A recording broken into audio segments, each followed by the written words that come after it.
नमस्कार. तू हिरे माझं मितवा ह्या मालिकेत आपण पाहत आहोत. अर्णव ईश्वरीला सत्य सांगायला गेला त्याच क्षणाला तिथे राकेश येतो. राकेशला पाहून त्याला मोठा धक्का बसतो. हा स्वतःला सोडवून इथे कधी आणि कसा आला म्हणून आश्चर्य वाटतं अर्णवला. आणि राकेश आत घुसल्या म्हणतो, हा अर्णव पुन्हा इथे कशाला आला आहे?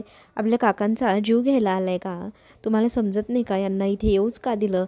हा अर्णव इथे आलाच कशाला? असं म्हणत वाद घालत राकेशने एंट्री केली. मला खरं तर गावाला गेलं तरी काकांचीच काळजी वाटत होती. हा माणूस पुन्हा एकदा त्यांचा जीव घेण्याचा प्रयत्न करेल म्हणून मी घाईघाईने इथे आलो.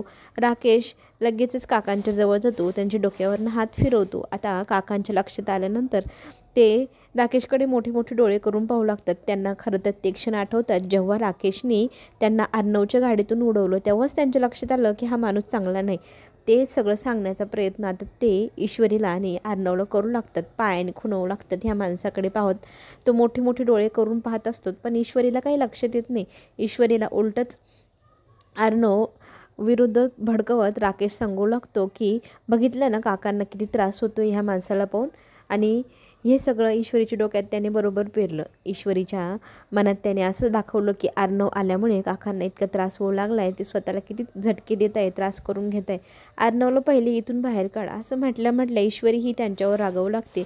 खरंच तुम्ही इथे आले आणि माझ्या बाबांची तब्येत पुन्हा एकदा बिघडली. बघा त्यांना किती त्रास होतोय. आत्ताच्या आत्ता तुम्ही इथनं बाहेर जा.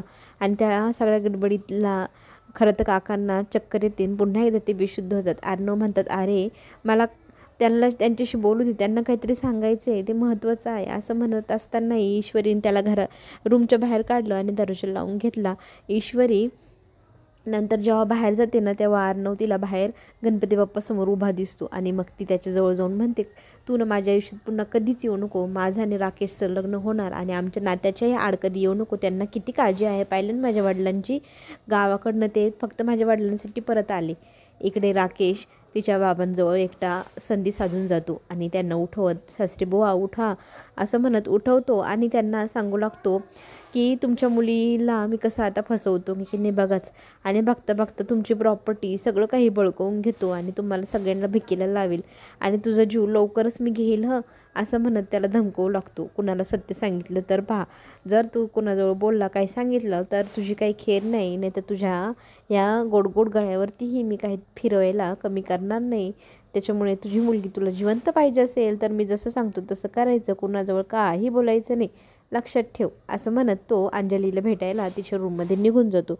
अंजली तिकडे बेशुद्ध असते आणि तिच्या डोक्यावरनं हात फिरवत तिला उठवण्याचा प्रयत्न तो करू लागतो. मामा त्याला म्हणतात, तुमची नाटकं बंद करा, काही उपयोग नाही तुमच्या ह्या ड्राम्याचा, वाया जाईल. अरे ती गुंगी आल्यामुळे झोपलेली आहे औषधांच्या गुंगीने, त्यामुळे आता तुम्ही माझ्याशीच बोला. आणि मग तो सांगू लागतो, माझ्याशी पंगा घ्यायचा तुम्ही प्रयत्न करू नका अर्णव, खास करून तुला जमणार नाही.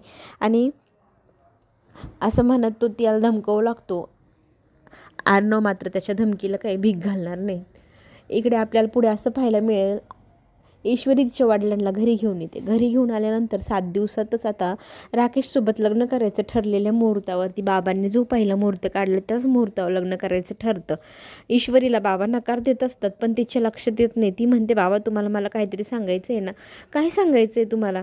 मला एका कागदवर लिहून देता का असं म्हणते. परत स्वतःला वाईट वाटून घेते की बाबांना आता लिहिताही येणार नाही. खरं तर त्यांना जे सत्य सांगायचं ते त्यांच्या मनातच राहून जाईल का? इकडे हा राकेश अर्णवला धमकी द्यायला गेलाय की 7 दिवसात तू लावण्यासोबत लग्न कर, कारण मीही आता तिकडे ईश्वरीसोबत लग्न करतोय. जसं चाललंय तसं रोजच्यासारखं चालू द्यायचं, नाहीतर बघ. त्यावेळेला हा म्हणतो, मी काही कुणाशी लग्न करणार नाही, तुलाही करू देणार नाही. माझ्या बहिणीच्या संसारात तिच्या मनाशी खेळू तुला देणार नाही. तिचा जीव मी नक्कीच वाचवेल आणि तुलाही चांगलाच धडा शिकवेल अशी धमकी देत त्याने आता राकेशचं तोंड बंद करण्याचा प्रयत्न केला आहे. चला तर मग आपण पुन्हा भेटू. धन्यवाद.